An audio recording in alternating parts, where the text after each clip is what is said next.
What we've been doing so far in the training is looking at the psychological experience of world and self that your OS is presenting you with.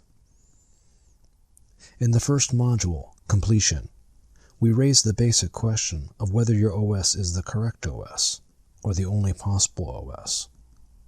We pointed out that your operating system has you feeling basically incomplete, and has you always moving through the world in search of various forms of completion.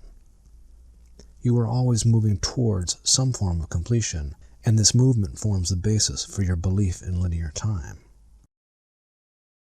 In the second module, Peak Moments, we looked at how a different experience of world and self occurs when your OS relaxes its grip upon the world, when it stops enforcing its structures of linear time, solidity, and separate self.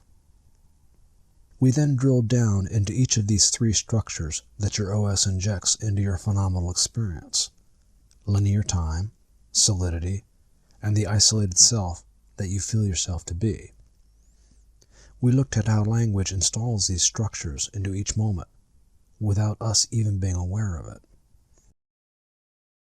And in the last module, we looked at your conviction that your being exists in Cartesian space, inside a specific physical volume, separate from the world that it is in.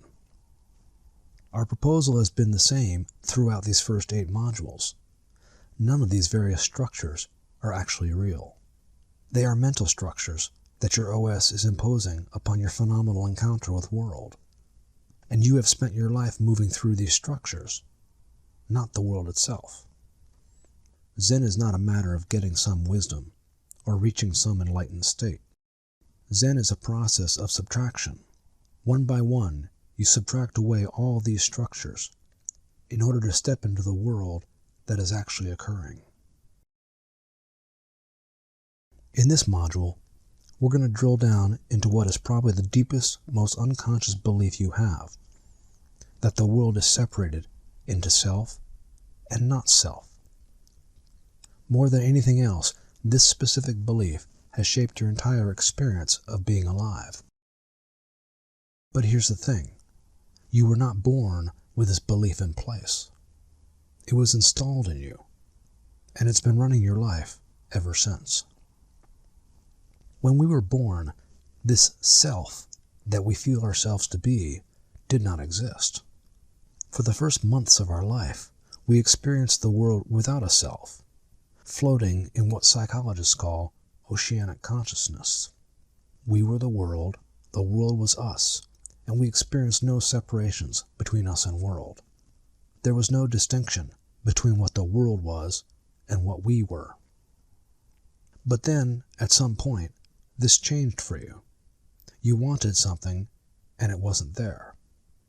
You realized that there was a gap between you and the world, that there was self and not self, and absolutely everything you needed, food, warmth, love, attention, was on the other side of that gap.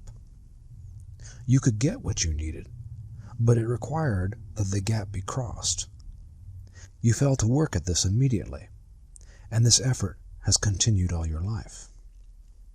All your life, everything you've needed in order to complete yourself has been on the other side of the gap. Everything you have needed to feel good, to feel included, to feel secure, to feel loved, to feel needed, to feel respected, has been on the other side of this gap, in what you feel is the not you, or not self. So closing the gap, trying to rejoin self with not self, has been the story of our lives. It's what we get up every day and go out and attempt to do.